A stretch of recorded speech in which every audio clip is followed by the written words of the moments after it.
What's up mga idol? JB sinugod sa ospital after ng laban sa TNT.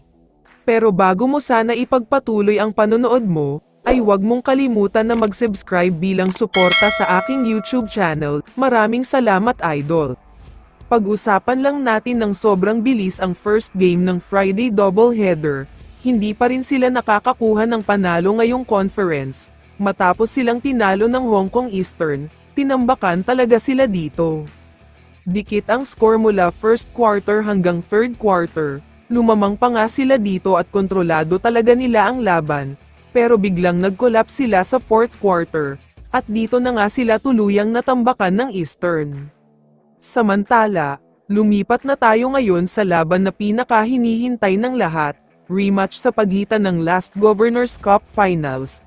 Labanan sa pagitan ng Barangay Ginebra at TNT Tropang Giga, sobrang ganda talaga ng laban. Sa first quarter pa lang ay mainit na agad ang simula ng TNT, kung hindi ako nagkakamali ay umabot na sa almost double digit ang kalamangan nila, pero bigla naman bumalik ang Ginebra dahil sa major run na ginawa nila. Gumawa lang naman kasi ng 15-0 run ang Ginebra dito, sunod-sunod talaga ang pagpasok ng mga tira nila. Walang magawa ang TNT dito, kaya naman sa isang iglap lang ay nakuha na agad ng Ginebra ang kalamangan. Sa start naman ng second quarter, mainit na simula naman para sa TNT, nabura bigla ang kalamangan na hinahabol nila, sila pa nga ngayon ang may hawak ng kalamangan, hirap na ang Ginebra na makagawa ng points.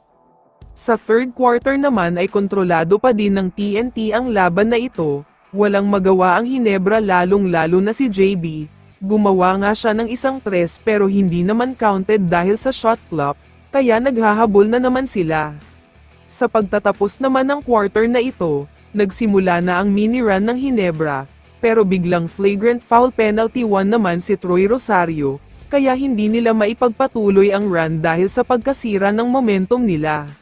Sa fourth quarter naman, nawalan na ng gana ang Ginebra dito. Sobrang malamig din si Brownlee, napansin din ng mga commentators na parang may problema sa kanya, kaya tuluyan na silang natalo sa laban na ito. Samantala, after naman ng laban ay may nakakagulat na balita na inilabas ang mga source, ayon sa kanila ay sinugod daw si JB sa hospital dahil nahihirapan huminga, may dehydration problem at cramps pa, kaya masamang balita talaga ito. Kaya naman kung ikaw ang tatanungin idol, ano ang masasabi mo sa balitang ito? I-comment mo naman ang sagot mo sa tanong na ito. So dito na nagtatapos ang video na ito. Maraming salamat sa pagsuporta at panonood mga idol. Ingat at bye-bye.